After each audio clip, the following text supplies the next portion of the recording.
सह वीर्यं करवावहै तेजस्विनावधीतमस्तु मा विद्विषावहै। ओम शांति शांति शांति। शंकरं शंकराचार्यं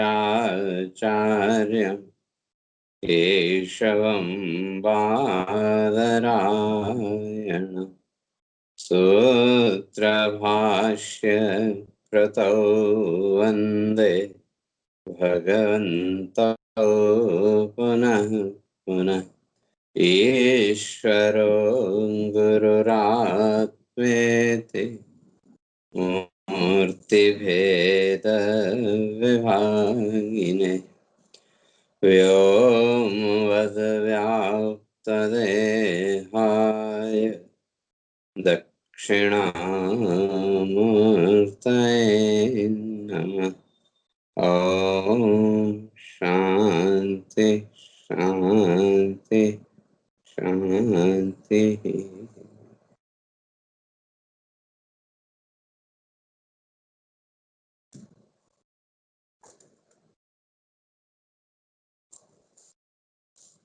तो विचार चल रहा था कि जो मनुष्य है उसको कर्म तो करना चाहिए, इसलिए कर्म त्याग की अपेक्षा कर्म करना श्रेष्ठ। और वो कर्म करें कैसे, तो उसको भगवान स्पष्ट कर रहे थे। यज्ञार्थात् कर्मणो नेत्र लोकोयम कर्म बंधन। जो कर्म को बंधन रूप माना, श्रुति भी कहती है कि कर्मणा बद्धते जंतु विद्या च विमुच्यते। ये जो जीव है ये कर्म के द्वारा इस संसार के बंधन में बंधता है, और विद्या च विमुच्यते, और जो विद्या है, ज्ञान है, उस ज्ञान के द्वारा इस कर्म बंधन से मुक्त होता है। तो ज्यादातर लोगों का मानना है कि वे कर्मणा बद्धते जंतु, ये जीव है ये तो कर्म के द्वारा बंधन में पड़ता है। तो भगवान कहते हैं कि वो जो कर्म है, कर्म बंधन रूप है, वह ठीक है, लेकिन वही कर्म मोक्ष का भी साधन। दो अंतर केवल इतना ही है कि उस कर्म को हम किस भाव से कर रहे हैं, महत्व उसका है। तो अगर केवल संसार भाव से युक्त तो कर्म है, यज्ञ भाव कर्म के साथ नहीं है, केवल संसार भाव कहें या केवल इस संसार के सुख दुख की प्राप्ति का भाव अगर कर्म के साथ है, तो वो कर्म बंधन का कारण बन जाए। और अगर उस कर्म के साथ यज्ञ भाव है, तो यज्ञ भाव से युक्त जो कर्म है वो चित्त की शुद्धि का साधन बनेगा। और वो जो चित्त शुद्धि रूप फल है, वो चित्त शुद्धि आपको ज्ञान की ओर अग्रसर करेगी। जैसे जैसे चित्त शुद्ध होता जाएगा, वैसे वैसे हमारा जो ज्ञान है, तो ज्ञान भी मजबूत होता जाएगा, दृढ़ होता जाएगा।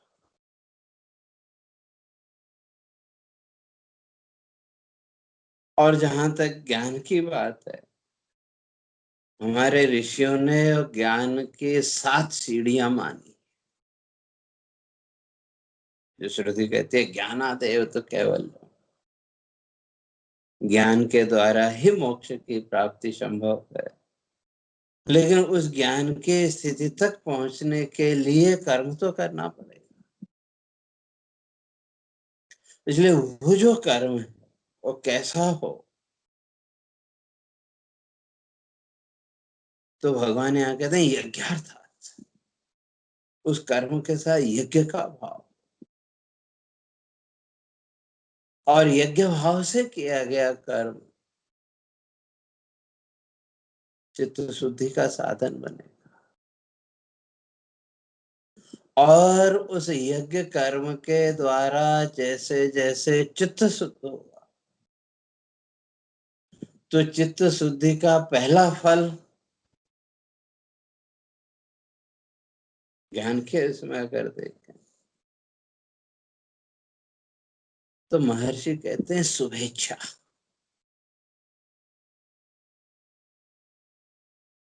उसके अंदर शुभ की इच्छा। शुभेच्छा का अर्थ नित्यानित्य वस्तु विवेक, नित्य और अनित्य वस्तुओं का विवेक, क्या सही है क्या गलत है, क्या नित्य है क्या अनित्य है, उसका विवेक।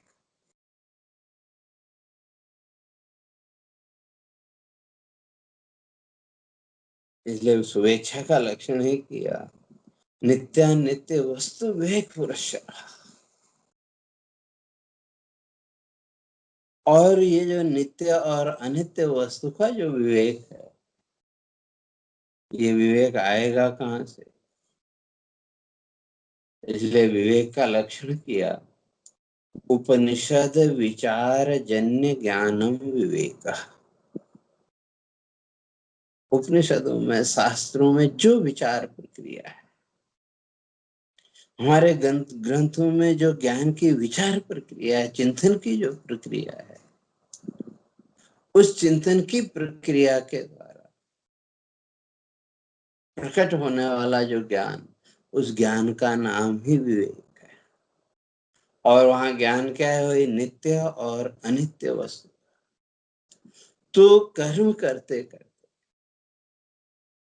और किस भाव से? यज्ञ भाव से। और यज्ञ के कल चर्चा करके आए थे, यज्ञ है अर्पण, अर्पण करना समष्टि के प्रति।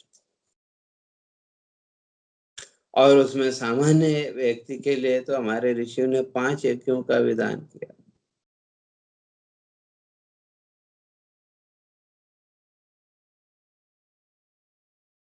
देव यज्ञ, भूत यज्ञ, पितृयज्ञ, ब्रह्म यज्ञ और मनुष्य यज्ञ। 5 प्रकार का यज्ञ। कल इस बात की चर्चा करके आए थे। तो ये जो यज्ञ है, इस यज्ञ के साथ भाव क्या हो? चित्त शुद्धि का भाव। तो वो जो चित्त शुद्धि का भाव है, वो चित्त शुद्धि का भाव आपको ज्ञान की ओर ले जाएगा। इस भौतिक जगत की ओर नहीं, बल्कि ज्ञान की ओर। और जब वो ज्ञान की पहली सीढ़ी, पहला पड़ाव शुभ इच्छा, आत्म कल्याण की इच्छा, अर्थात नित्यानित्य वस्तु विवेक, नित्य और अनित्य वस्तु का विवेक। और उस नित्य अनित्य वस्तु के विवेक के द्वारा तो वहां शास्त्रकार स्पष्ट करते हैं भोग वैराग्य, यह अमूत्र फल भोग वैराग्य, यह इस जीवन में, इस संसार में ये जो भोग है, और अमूत्र स्वर्ग के जो भोग है,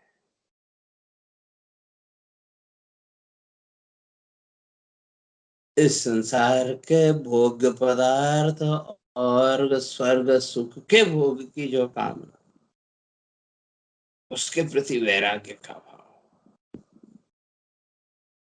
अभी तक तो क्या ठीक है, इस संसार के भोगों के प्रति वैराग्य है, लेकिन कहीं न कहीं स्वर्ग भोग की इच्छा चलो इस जन्म में नहीं तो अगले जन्म में।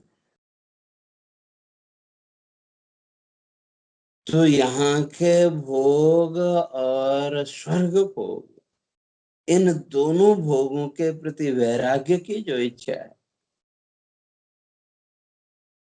और वो जो वैराग्य का भाव है, शास्त्रकार कहते हैं वो आपके अंदर मुमुक्षा पैदा करेगा।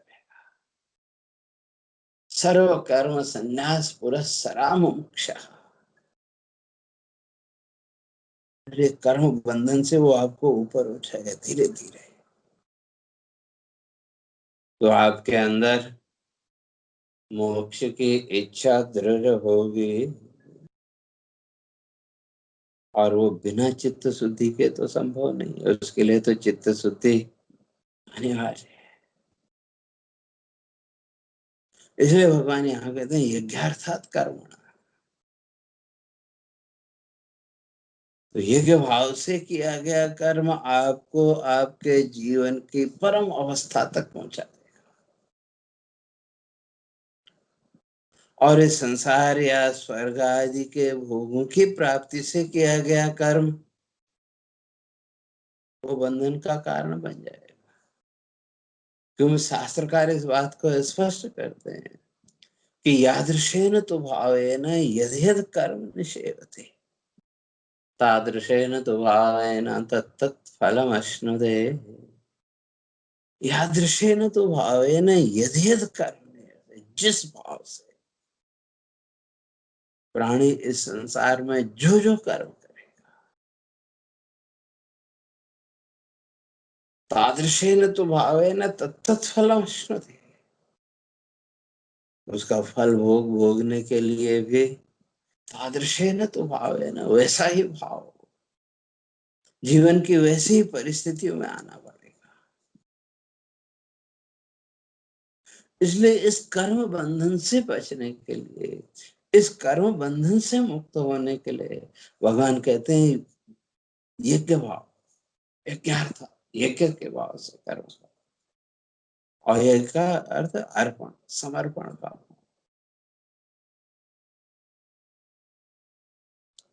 हम बोलते तो हैं, आप लोग वो आरती करते हैं और वहां बोलते हैं कि तेरा तुझको अर्पण क्या लागे मेरा, बोलते हैं। लेकिन अपने आप को टटोल के देखें, ये केवल शब्दों तक सीमित है। हृदय का भाव, हमारे मन का भाव उस त्याग वृत्ति के साथ जुड़ नहीं पाया,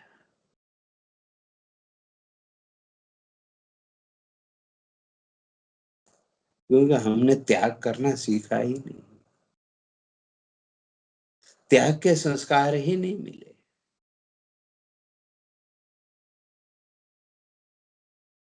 बचपन से लेकर के आज तक के जीवन का विश्लेषण करके देख,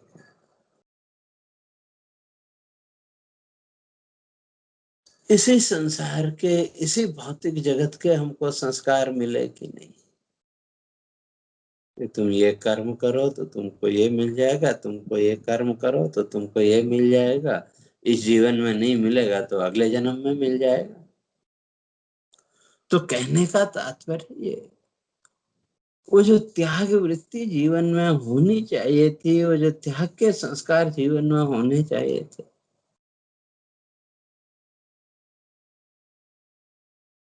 हमने उसकी ओर ध्यान दिया। यह कुछ त्याग वृत्ति जीवन में है भी, तो उसके साथ कहीं न कहीं कोई न कोई संसार की फलाकांक्षा जुड़ी हुई है। और जब तक संसार की फलाकांक्षा, तब तक हमारे ऋषि कहते हैं तब तक ये मान लो कि अभी चित्त पूरी तरह से शुद्ध नहीं हुआ।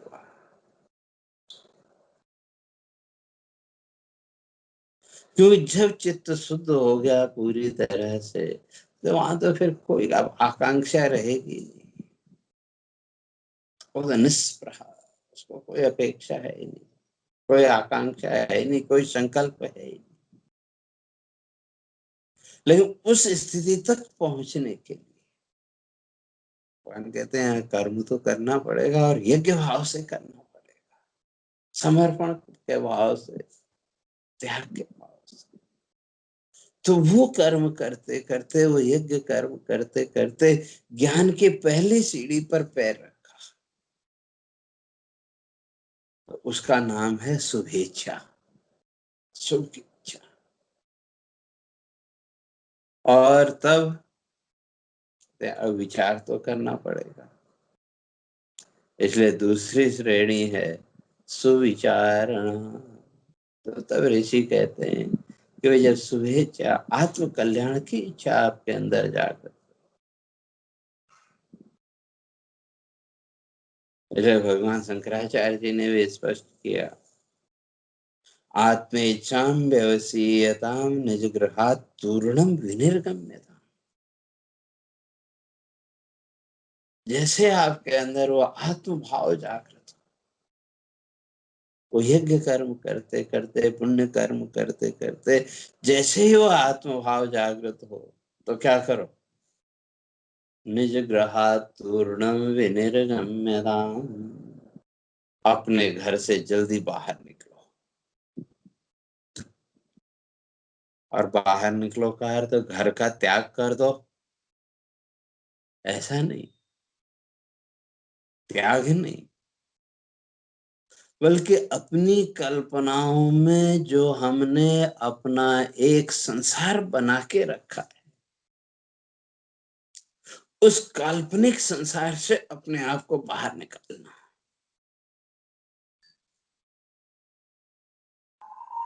अभी तक तो क्या है, अपनी कल्पनाओं में हमने अपना एक संसार सजा के रखा है, ऐसा होगा तो ऐसा करेंगे, ऐसा होगा तो ऐसा करेंगे।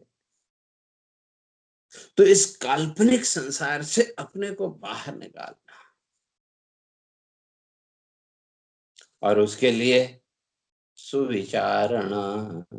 तो इसलिए श्री जी कहते हैं ततो गुरु मुपसृत्य। तो जब वो शुभेच्छा जागृत हो, उस आत्म तत्व को जानने की इच्छा व्यक्ति के अंदर जागृत हो, तो उसके बाद उसको क्या करना चाहिए, ततो गुरु मुपसृत्य वेदांतादि वाक्य विचार। वेदांत जो शास्त्र है, उसके वाक्यों का विचार करना। और कैसे तो का श्रवण मननात्मक, श्रवण और मनन के बाद श्रवण करना।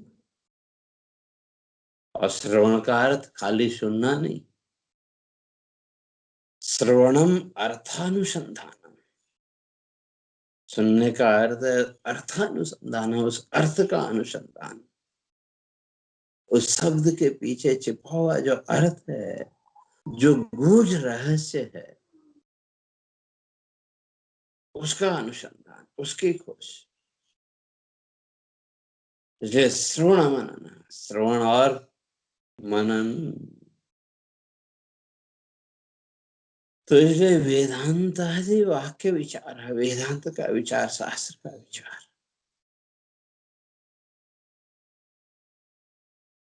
और श्रवण का अर्थ, तो फिर श्रवण किसका करना, किसका विचार करना, तो विचार के पीछे चर्चा करके आए थे, विचार है तस्मात् जगत जीव परात्मनः, संसार, जीव और परमात्मा, इन तीनों का विचार। और सुनना क्या चाहिए, किसी ने भगवान शंकराचार्य जी से पूछा कि श्राव्यम सदा किम, हमेशा हमको क्या सुनना चाहिए। तो भगवान ने बड़ा सुंदर उत्तर दिया, कहते हैं गुरु वेद वाक्यम। गुरु और वेद अर्थात शास्त्र के जो वाक्य, उनका श्रवण करना चाहिए। तो क्यों, ये दोनों निरपेक्ष हैं। इसलिए जो शास्त्र है, जो श्रुति है, उसका लक्षण ही किया निरपेक्ष रवः श्रुति ही। रवः माने ध्वनि, आवाज।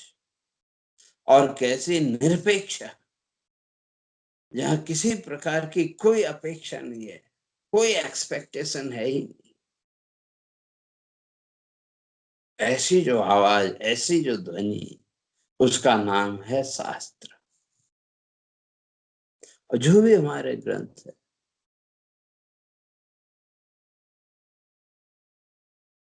इन ग्रंथों को अगर देखें तो जो भी बात है, चाहे वो भगवत गीता हो, उपनिषद हो,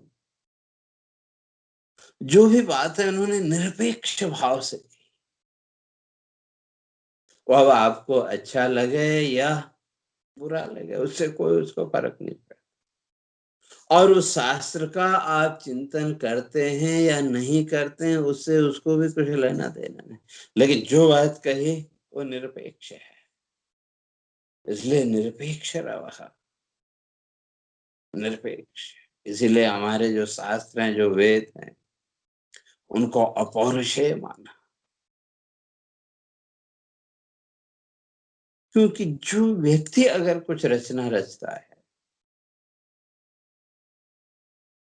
आपने कोई पुस्तक लिखी, आजकल तो एक ऑटोबायोग्राफी लिखने का बड़ा फैशन चल पड़ा है, या एक दूसरे के ऊपर पुस्तकें लिखने का। लेकिन वो जो लेखक है, उसका उसके पीछे कोई न कोई स्वार्थ है, कोई न कोई एक्सपेक्टेशन है। लेकिन हमारे जो शास्त्र हैं, अनादिकाल से जो चले आ रहे हैं, उनकी कोई अपेक्षा नहीं, कोई एक्सपेक्टेशन। हाँ, उन शास्त्रों का आप चिंतन करेंगे, विचार करेंगे, तो उससे आपको लाभ होगा। उस शास्त्र को उसके लाभ या हानि लाभ से कुछ लेना देना नहीं। तो इसलिए निरपेक्ष रवा श्रुति, जो निरपेक्ष है, ऐसी जो श्रुति है, जो शास्त्र है, उसका श्रवण करना चाहिए। और उसी तरह से जो गुरु है, वो भी निरपेक्ष है।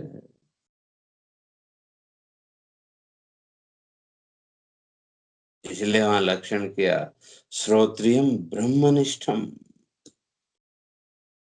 कैसा होना चाहिए?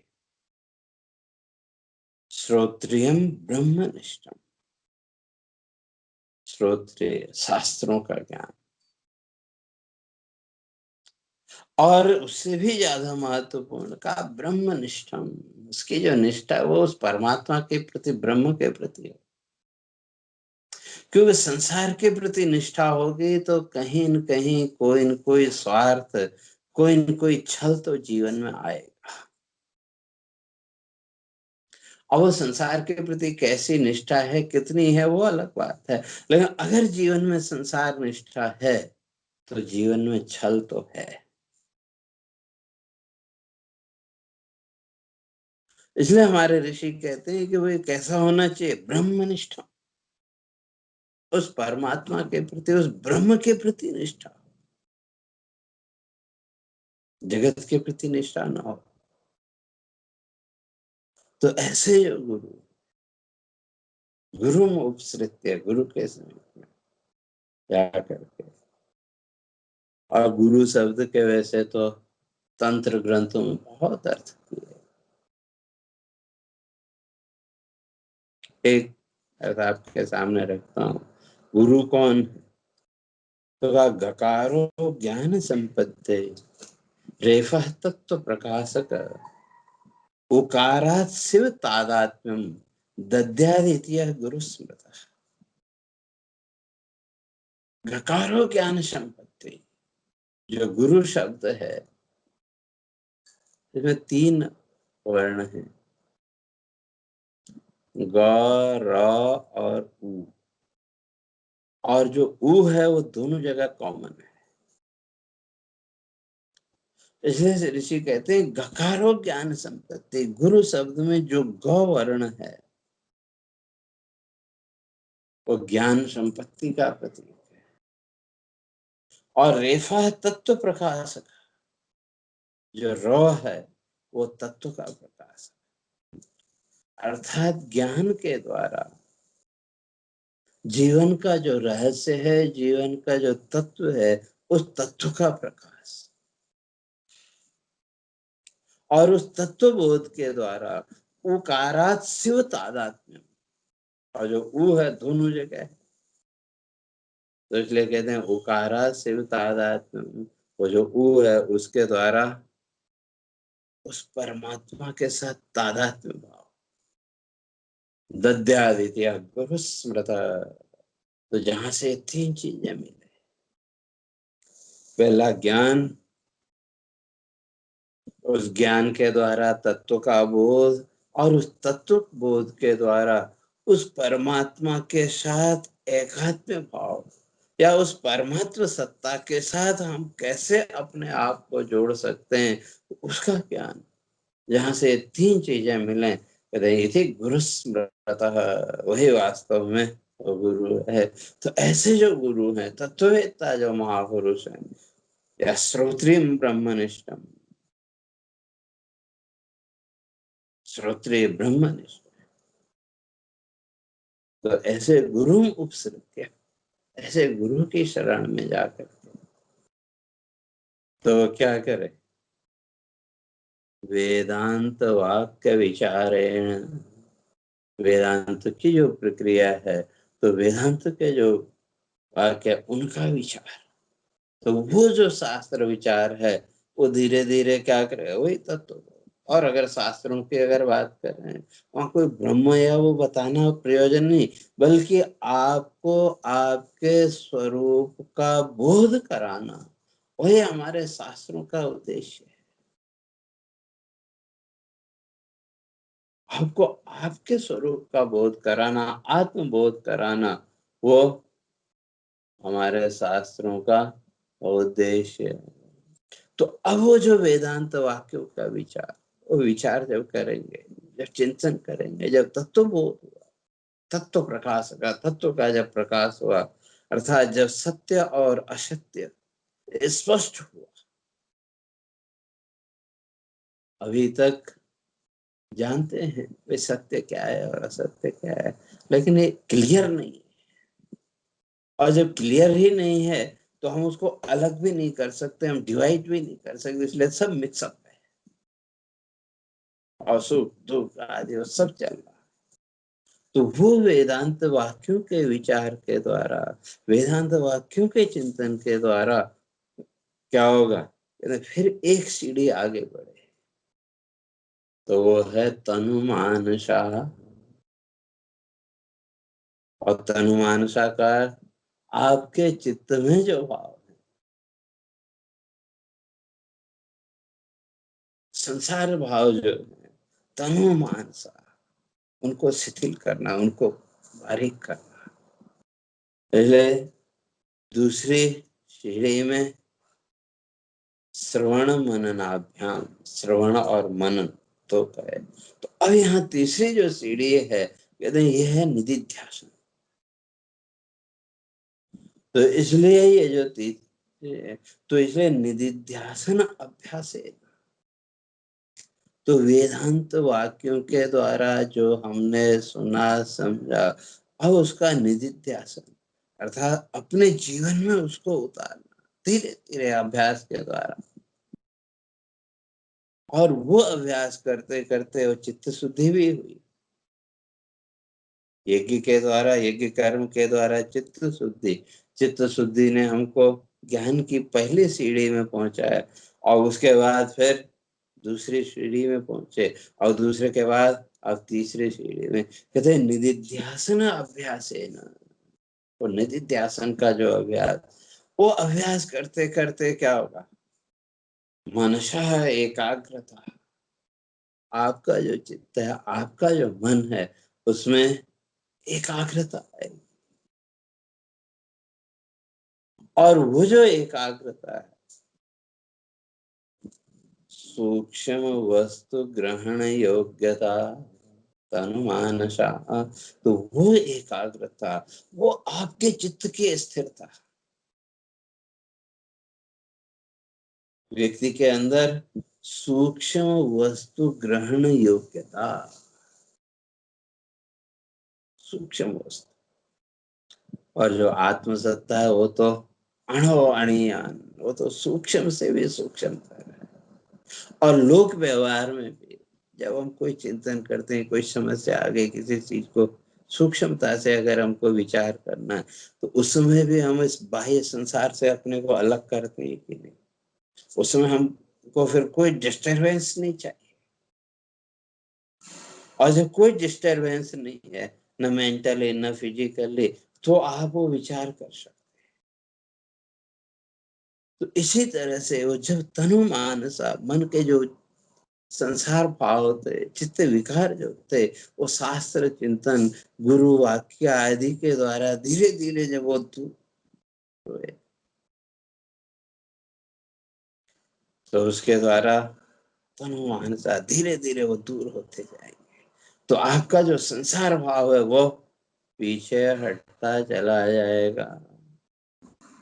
तो इसलिए सूक्ष्म वस्तु ग्रहण योग्यता, सूक्ष्म से सूक्ष्म वस्तु को ग्रहण करने की जो योग्यता, और वो योग्यता निधिध्यासन अभ्यास और निधिध्यासन के अभ्यास के द्वारा, अर्थात बार बार उसका चिंतन, सतत चिंतन, जो शास्त्रों को हमने सुना उसका निरंतर चिंतन, तो उस चिंतन के द्वारा तनुमानसा। तो ये पहली 3 सीढ़ियां, ये पहला 3 स्टेप, और ये जागृत अवस्था में ही हो सकता है, स्वप्न और निद्रा में ये नहीं हो सकता। इसलिए जागृत काल में ये 3 करने पड़े।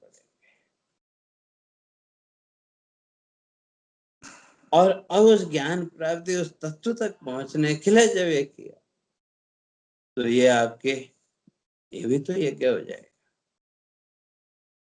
तो इसलिए भगवान कहते हैं यज्ञार्थात कर्मण्येत्र, प्रत्येक कर्म यज्ञ भाव से आप करेंगे, तो वो यज्ञ भाव आपके चित्त को शुद्ध करके धीरे धीरे आपको उस ज्ञान के मार्ग पर ऊपर ले जाएगा। तो अब आगे बची फिर 4 भूमिकाएं, सत्वापत्ति, असंशक्ति, पदार्थ भावनी और तुर्य का। तो जो अंतिम ज्ञान की अवस्था है वो है तुर्य। तो वहां तक भी तो जाना पड़ेगा। तो वो जो आगे की प्रक्रिया है, तो उसकी चर्चा फिर क्रमशः करेंगे।